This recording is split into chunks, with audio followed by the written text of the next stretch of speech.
Hello दोस्तों, ये quick bitcoin और क्रिप्टो करेंसी इमरजेंसी अपडेट है। बिटकॉइन $43,000 के नीचे आ गया था। इस टाइम पे $43,000 $500 चल रहा है। और इथीरियम की बात करें तो $3,000 के नीचे आ गया था। जितनी भी क्रिप्टो करेंसी मार्केट है, ज़्यादातर बड़े कॉइन्स हैं वो डबल डिजिट यानी कि डबल डिजिट परसेंटेज के अंदर गिरे हुए हैं। तो क्या इसके पीछे का रीज़न बताया जा रहा है और क्या ये एक बाइंग अपॉर्चुनिटी है, ये बात करने वाले हैं इस वीडियो के अंदर फटाफट से। तो वीडियो को कर लीजिए लाइक और चैनल को कर लीजिए हमारे सब्सक्राइब। दोस्तों, क्या रीज़न निकल के आया है? दो तीन इंपॉर्टेंट रीज़न निकल के आ रहे हैं जिनको आपको समझना बहुत ज़रूरी है। एक तो जो तुर्की के प्रेसिडेंट हैं, जो उनका कहना है कि भैया हम जो है फिएट को प्रेफर करते हैं बिटकॉइन के बदले, हमारी मनी खुद की है, हम उसी के साथ में कंटिन्यू करेंगे। और जो स्टेटमेंट निकल के आई है, we are at war with crypto. अगर कोई प्रेसिडेंट, खासकर वो भी एक बड़ी कंट्री का प्रेसिडेंट, कुछ ऐसी स्टेटमेंट बिटकॉइन क्रिप्टो करेंसी के लिए देता है तो जाहिर सी बात है क्रिप्टो करेंसी मार्केट के अंदर पैनिक देखने को मिलेगा। और यही चीज़ आज हमें देखने को मिल रही है। लेकिन एक और बड़ी जो न्यूज़ निकल के आ रही है, हमने आपके साथ में शेयर भी किया था कि बाइनेंस के ऊपर भी जो है यूएसए की अथॉरिटीज़ जो है उनका जांच कर रही है इनसाइडर ट्रेडिंग और मार्केट मैनिपुलेशन को लेके। इसने भी पिछले एक दो दिन से थोड़ा सा पैनिक का माहौल बनाया हुआ था।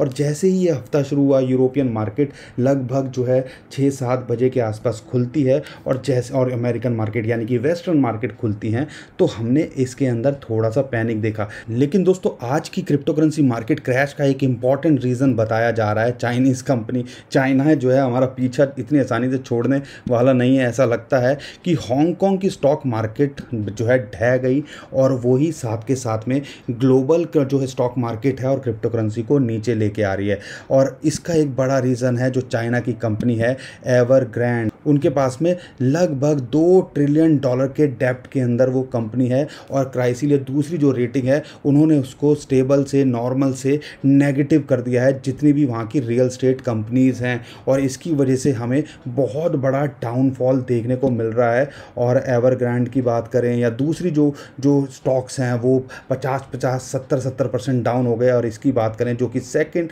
लार्जेस्ट रियलिटर बोला जाता है, प्रॉपर्टी डेवलपर बोला जाता है चाइना के अंदर, वो 10% डाउन है। और इसका रीज़न क्या है? इस स्टॉक मार्केट के लेने से या चाइना की कोई कंपनी से हमें क्या फ़र्क पड़ रहा है, उसको आप अब समझिएगा। कोई कंपनी ऐसे ढहेगी या उसकी रेटिंग नेगेटिव होगी तो टेथर पे भी जो है आपको इम्पैक्ट पड़ेगा। और टेथर हम सबको पता है दुनिया का सबसे बड़ा स्टेबल कॉइन है और टेथर में ही ज़्यादातर हमें ट्रेडिंग देखने को मिलती है। और कमर्शियल पेपर हैं उसके पास में, यानी कि शेयर कुछ होल्ड करते हैं, ऐसा कहना है। और इसकी वजह से ही हमें थोड़ा सा पैनिक देखने को मिल रहा है। लेकिन स्टेबल कॉइन टेथर की बात करें, उन्होंने क्लियर कर दिया है कि हमारे पास में ऐसा कुछ नहीं है, ऐसी कोई हमारे पास में होल्डिंग नहीं है। लेकिन दोस्तों, जो समझने वाली बात है, टेथर जो है वर्ल्ड की लार्जेस्ट स्टेबल कॉइन है। और टेथर के ऊपर, यूएसडीटी के ऊपर अगर कुछ ऐसा इंपैक्ट पड़ता है या नाम उनका घसीटा जाता है तो पूरी क्रिप्टो करेंसी मार्केट पे डायरेक्टली इनडायरेक्टली इम्पैक्ट पड़ता है। और यहाँ तो ये बात हो रही है कि भैया उनके पास में इसके कमर्शियल पेपर्स हैं या सिक्योरिटीज़ जो है इशू की गई हैं। जो कंपनी की रेटिंग इतनी बुरी हो गई हो और उनके पास में कुछ सिक्योरिटी थिएटर के पास में इन चीज़ की रखी हो तो इम्पैक्ट हमें देखने को मिल रहा है। तो ये ओवरऑल कहानी चल रही है। मैं उम्मीद करता हूँ अभी आपको समझ में आ गई होगी। लेकिन थिएटर कह रहा है हमारे पास में कोई भी इसके कमर्शियल पेपर नहीं है, हमने कोई पैसे लिए दिए नहीं हैं और हमारा कोई भी इनके साथ में लेना देना नहीं है और हमने पहले कभी नहीं किया। लेकिन अगर ये सारी बातें समझें, ये चीज़ें निकल के आई है, इसकी वजह से हमें इम्पैक्ट देखने को मिल रहा है। और ग्लोबल स्टॉक मार्केट के साथ साथ क्रिप्टो करेंसी मार्केट में भी हमें इम्पैक्ट देखने को इस चीज़ का मिला। तो ये एक इम्पॉर्टेंट रीज़न बताया जा रहा है। लेकिन दोस्तों, टेक्निकली बात करें तो मूविंग एवरेजेस, कोई एंगल ट्रायंगल कोई काम नहीं आ रहे हैं आज की डेट में। जब भी मार्केट ऐसे क्रैश करती है, आपका 200 दिन का मूविंग एवरेज रिजेक्टेड, 100 दिन का ईएमए रिजेक्टेड, अब 100 दिन का जो है एमए ही मूविंग एवरेज बचा है। लेकिन आपको यहाँ ध्यान रखना है, ऐसी चीज़ें हम रेगुलरली अपडेट करते हैं जैसे हमें मौका मिलता है, जैसे हमें लगता है कि आपको ज़रूरत है। तो यहाँ पे हमारे टेलीग्राम ट्विटर को फॉलो कर लीजिए @bitcoinexpertindia, ये हमारा यूज़र नेम है। बहुत सारे लोग हमारे नाम से स्कैम करने की कोशिश कर रहे हैं, तो इन चीज़ों से भी बच के रहिए। और हमारा जो नीचे डिस्क्रिप्शन में लिंक दिया है उसी से आप फॉलो कीजिएगा।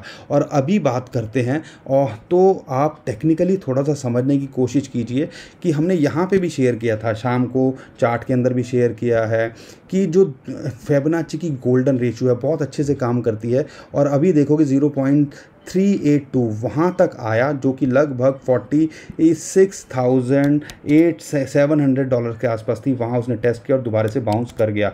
अब यहाँ पे आपको ध्यान रखना है, अगर इस जो हमें लगता है कि एक इंपॉर्टेंट सपोर्ट है, इसको रेस्पेक्ट करना चाहिए और यहाँ पे सस्टेन रखना चाहिए। अगर यहाँ सस्टेन नहीं करता तो हो सकता है ये $41,000 को टेस्ट करे।